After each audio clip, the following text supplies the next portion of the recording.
So for people that can't wear their CPAP, they have sleep apnea, they've been diagnosed with sleep apnea, but they can't wear it. You said 60% of the time that they just put it in their closet or in their drawer, they don't use it. But there's a treatment, I guess. And what is it? That also has to do with the way how your teeth come together. Okay. And we create appliances for these people that allow the muscles of the neck to be open and to have more air to come inside. You know, to have a machine to shoot air through your nose the whole night is something that some people find it very uncomfortable. Now, you place this appliance in your mouth, you can sleep through the night, and you wake up with more energy in the morning. That's the simple way how I can describe it. So these are people that breathe fine all day long. They're walking around, they breathe. But when they lay down at night, I guess their tongue goes back. So you just move it forward with an appliance. Yes, the jaw goes back and the tongue goes back with it. And then as well, the muscles collapse in there, and then your airway cannot function the same way how it's supposed to. And you get very cranky in the morning when you have to wake up, or you spend the whole night snoring, and either your spouse cannot tolerate it or your kids.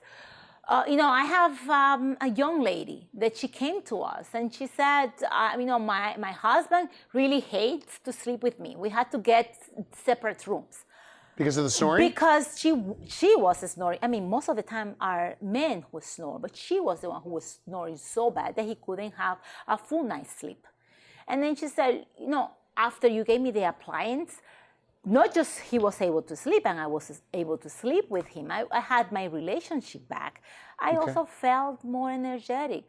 I was feeling very sick, very low energy. I thought I had to take more vitamins, but I just didn't know that I wasn't having a long night's sleep. So you give them a sleep test that they could take at home? Yes. To tell them how much they're sleeping? Yes, that sleep test is a basic sleep test. It's read by a physician, by MD, and he will tell us how severe that sleep apnea is. And depending how severe that sleep apnea is, you may have to go to the hospital to continue those studies, or we can do right in there an appliance that will improve your symptoms. But the reality is that a lot of patients who wear CPAP, they are not comfortable with, because they feel that they cannot fall asleep. So this discussion is for people that can't wear or refuse to wear the CPAP? Or with people that have CPAP and wanted to try something else that may benefit them.